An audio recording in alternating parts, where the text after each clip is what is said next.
You have something special. You have greatness within you. Hello, my name is Les Brown, and I have a special guest. Her name is Dr. Carol Soloway, and she has written a book that makes a powerful statement, and I'm sure you will agree. Sex happens. You think? I do. All right. I want to know what inspired you to write this book. This is not a manual, first of all. Okay. This is not a how-to book. This is a novel about a woman who loses custody of her children and sees what people are like on the other side of marriage. It's a book that I wrote when I was there, and I want other women who have been maybe disappointed, maybe even disillusioned, maybe even devastated by love, to feel empowered. And that was my goal. You know, there are a lot of people that can identify being disillusioned, disappointed, empowered by love. I've gone through divorce, and I remember I was invited to speak at a relationship conference. I said, I think I'm the last person y'all need to call. No, you're the first. I'm the first? Why would you say If that? if you've faced Yes. the other side, you're the one to talk about this side and You how know, to do it right. You have inspired me to write a book that's been in my mind called, In Order to Be a Good Husband, You've Got to Learn How to Be a Strong Wife. Ooh, that's good. Okay, you like that? I like it. Fantastic. So let's talk about what is the benefit and the takeaway when people read this novel that comes from you and also your imagination as well as your experiences that would be of value to them. First of all, they will not be able to guess the ending. Guaranteed. Okay. What? And that's good because people don't want to read something that's predictable. No, they will not guess the ending. But it's a woman who goes on a journey after after her life has been stripped away, her life as she knew it. Mother, successful businesswoman, and suddenly it's all over. And she realizes that she has to reinvent herself. There are lots of twists and turns as she's doing this reinvention. Things are thrown at her that she did not in any way, shape, or form see. And she learns, what is one of the lines? Sometimes when we lose the ones we love the most, we Yeah. find ourselves. And Wow. she does. And so she found herself in the process. What are some of the blocks that prevent most people from finding themselves from your experience? I've been looking for a long time, and because we get distracted. We're busy with our day-to-day, what am I going to do from 8 o'clock to 9 o'clock, from 9 o'clock? And we don't sit down, have quiet time with ourselves. And this woman in this book, as I was forced to do that. Because when there's a big hole that was life, what do I say? I walked from room to room to room, and the house wasn't that big, but it sounds more dramatic. Yes. When my children left. And suddenly, in the quiet, you have to face yourself. And when you face yourself, I think it's more traumatic in many cases, not all, for women to lose custody of their children than for a man. So how do you overcome the guilt and the shame that goes with that when the conversations come up and when you share with people that you care about? How do you deal with how you see yourself and the moments you think about those precious moments that you can't recapture with your children and what role you played in that happening? There's no saying wherever you find yourself, at some point in time you made an appointment to be there. So what do you say to yourself? What you say to yourself is very different than your question, what do you say to others? 'Cause Yes. what you say to others, what I said to others, was nothing. I didn't let anyone know for over 20 years. Whoa, you held on to that. My secret, the thing that kept me up at night, the thing that no one could know. You know, someone said there's our private life, there's our public life, and there's our secret life. And that was your secret life. No one knew that you had to give up custody of your children.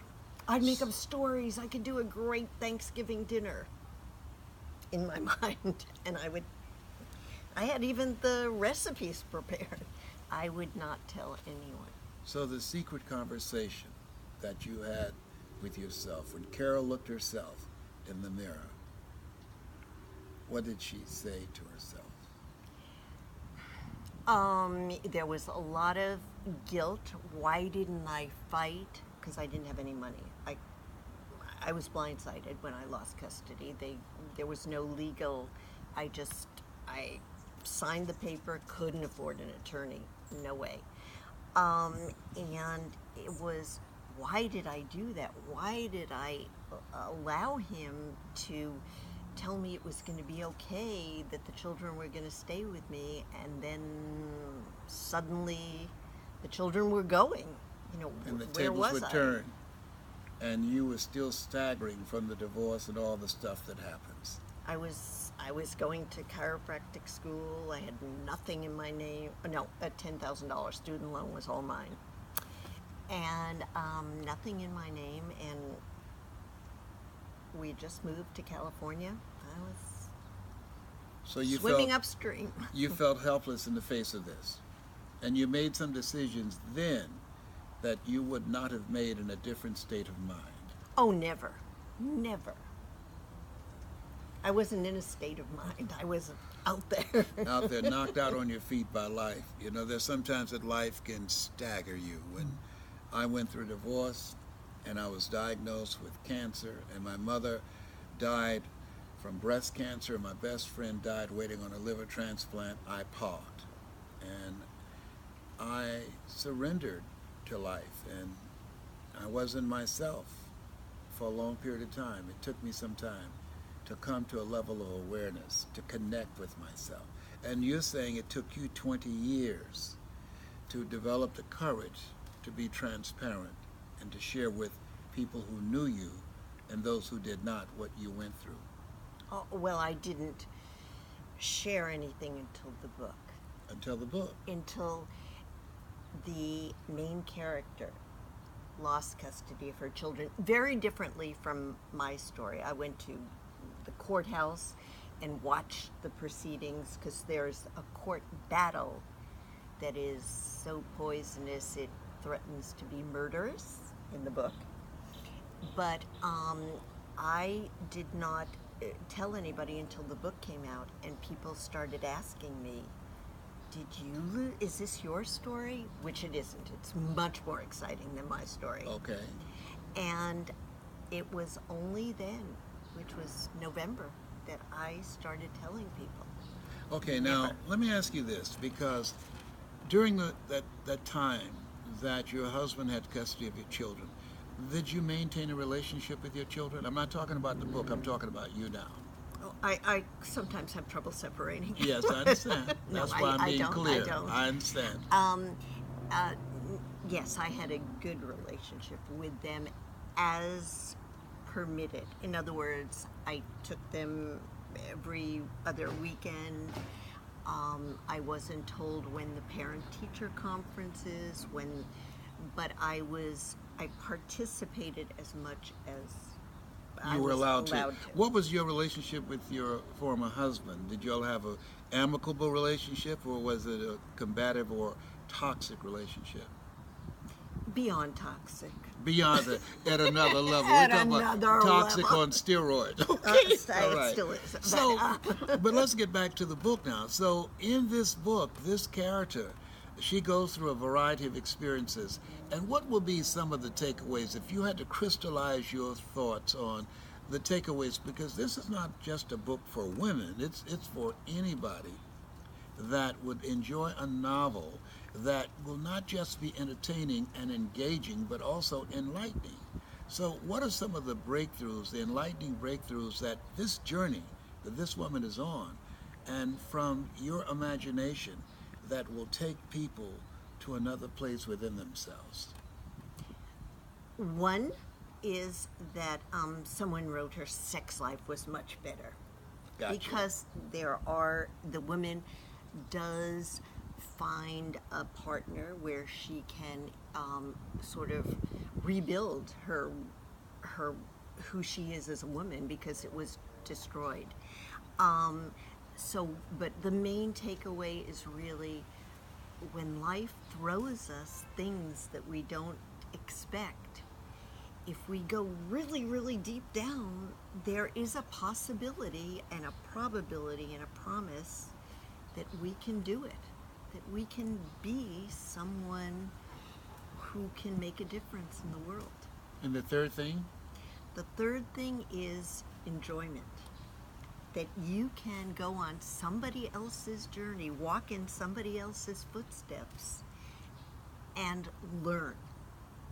And see, just feel somebody else, and Yes. feel what it is to, and if your marriage is wonderful, this will make you appreciate it. Oh, If your marriage isn't wonderful, maybe this will give you the courage or the Courage. insight that it's time to move on. to make it more Oh, wonderful. rather than just cut Or- bait and run, Yes, turn to the relationship rather than on each other and say, That's what I'm what is it we can do to work this out? that's what I'm hoping. Because you see the devastation. Oh, I've got to tell you, Nora Ephraim said the best. Marriages come and go, but divorce lasts forever. Marriages come Come and and go, but divorce lasts forever. That's why some people marry each other 2 and 3 times. Well, I mean the fallout I of understand. divorce, but Got yeah, it. you're yes, right. You're right. Yes.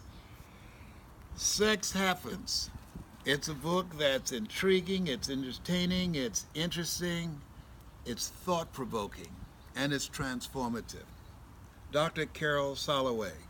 She's written it, and it came out the depths of her soul, part of her life, and other things that she's seen that can have value for your life. Thank you for being a vessel. God has used you because he can't be everywhere. Thank you, Dr. Carol Soloway. Make sure you get the book, Sex Happens. You think? This has been Les Proud. You have something special. You have greatness in you. That's my story, and I'm sticking to it. Sex does happen.